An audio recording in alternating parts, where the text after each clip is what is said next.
What's going on? Welcome back to Make Money Moves podcast. You know the podcast, we make money moves by making money moves. Today, we're on episode 7. And what we're going to do today is we're going to talk about something that really hits home for 99% of people that walk around today. This insider threat has been attacking us for generations, and it's a bigger problem than the pandemic ever was. So the purpose of this episode is to expose that lifestyle inflation isn't about money math, but more so, it's about who we believe that we're becoming. Pay to a check, yeah, I changed my mind. From broke to boss, now I'm on my grind. Mic in my hand, I'm claiming my time. Make money moves, podcast my line. I changed from inside. Now I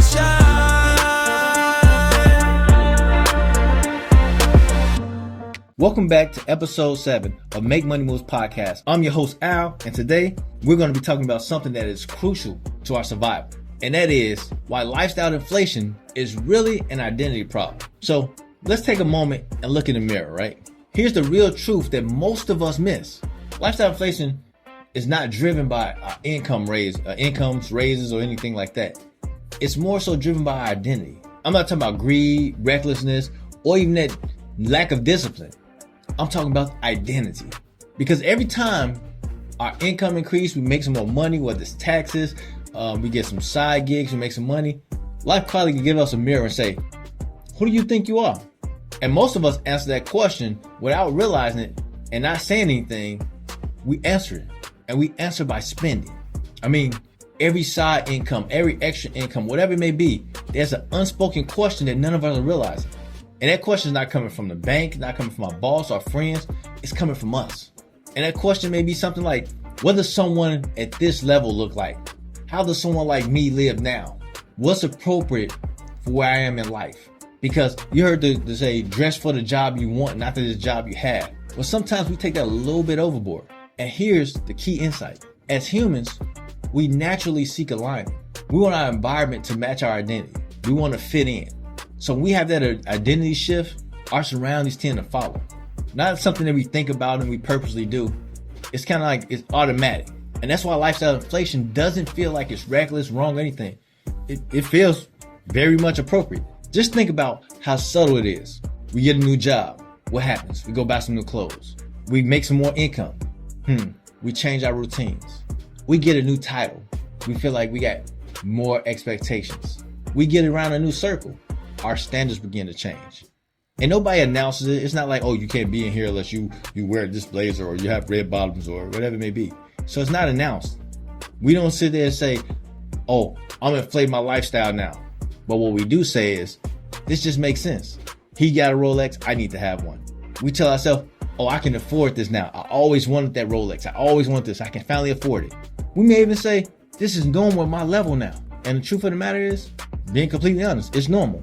And that's the problem. That is truly the problem. Because normal is expensive. Even Elon Musk, the wealthiest man in the world right now, can't afford normal. What if shopping could earn you cash instead of just costing you? You've been stuck in the cycle, tap, swipe, spend, watching your paycheck just disappear. But one day, after you stumbled onto this app called Rakuten, you ask yourself, why am I paying full price when I don't have to? But then you think, maybe it's just another gift. Then one of your friends tell you about this app called Rakuten, who makes them money and gives them cash back and rewards for thousands of stores every time they make a purchase that they were made anyway. You try it once, you discover hidden deals, compare prices, and you start winning. Shopping becomes a strategy. Every tap pays you back, and you still get what you want. You share Rakuten with your friends, watch your income grow, and become more financially confident. Download the Rakuten app today and keep more of your hard-earned money in your pocket. So let's talk about that word appropriate. Now, appropriate, it doesn't mean necessary. It doesn't mean strategic or ever mean freeing. It just means that we are socially aligned. And social alignment is one of the strongest psychological forces that we have today. It's so strong that it's actually in a pyramid of Maslow's hierarchy of needs. That social alignment, being accepted, belonging. Because let's be honest, nobody want to feel behind, left out of place. Everybody want to feel like they belong to some type of group, some type of club. That's why you got these different sororities, fraternities, and groups. Because everybody want to feel belong. So how do we do that? Most times we spend. It's not to show off, but to fit in. So it makes that belonging super expensive because, believe it or not, stores marketing specialists, they know this. You don't believe me? Let me go back to someone named James Clear. There's a line that he said that explains this perfectly. It explains it better than any budgeting rule ever could. What he said was, every action you take is a vote for the type of person you believe you are. That includes spending. So every purchase is a vote, not for wealth or poverty, but for your identity. So let's be honest. When you make a purchase, you make that purchase based on who you think you are, who you should be, or who you're trying not to disappoint. So our spending decisions aren't math problems at all. Even though we sometimes think they are, they're not. They're more so identity statements. And here's where it gets dangerous. Most of us upgrade our lifestyle without upgrading our financial identity. So we may look successful, but think like someone living paycheck to paycheck. People earn more money, but they still seek relief instead of leverage. I mean, they may spend like someone at the next level, but the truth be told, they save like someone that's at their last dime, their last dollar. They're at the bottom. And that mismatch creates a pressure that can bust pipes. Because when identity and structure don't match, stress fills that gap. And like we said, pressure busts pipes, right? The real question is not, can I afford this? Because you can make the money. You find the money for the things that you want. If your back was against the wall, you'll figure out how to get the money. I seen a video yesterday that said, you never heard a crackhead say they don't have money for crack. But you always hear people say they don't have money for the things they need. Like, I don't have money to invest. I don't have money to go here. I don't have money to put into life insurance, which is false. Because the real question is, who am I reinforcing by buying this thing? Ask yourself, who are you reinforcing? Are you reinforcing the image that you're keeping up? The achiever who must look the part? The vision of your successful lifestyle? Or the vision of building freedom quietly? Let's just be honest with you. Because you can't build freedom with identity anchored in appearance. I'm just gonna keep it 100 with you. Hold on. Let me slow down a minute. I'm gonna slow down because this is the pivot point of this entire podcast. Where you ask yourself and be honest, who did I believe I became after earning more money?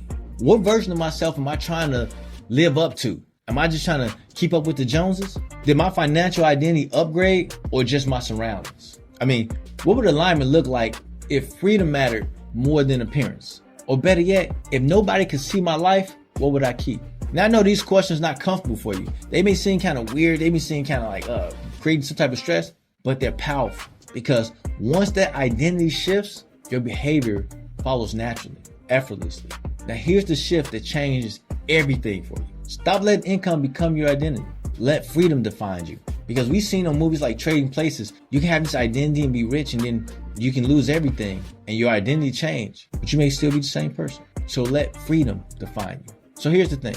Freedom-focused identity normally asks things like, does this increase my options? Does this reduce my pressure? Does this buy me control or just comfort? And when identity change, discipline stop feeling like punishment. Stop feeling like you're trapped in a box and start feeling more aligned with yourself, and everything else will then follow. Today, we uncovered the real driver of lifestyle inflation. And crazy enough, it's not money, it's identity. In the next episode, we're gonna bring this chapter home. We're talking about how to stop lifestyle inflation without even feeling deprived of anything. Because discipline doesn't have to feel like a restriction. When identity is aligned, it actually feels like relief.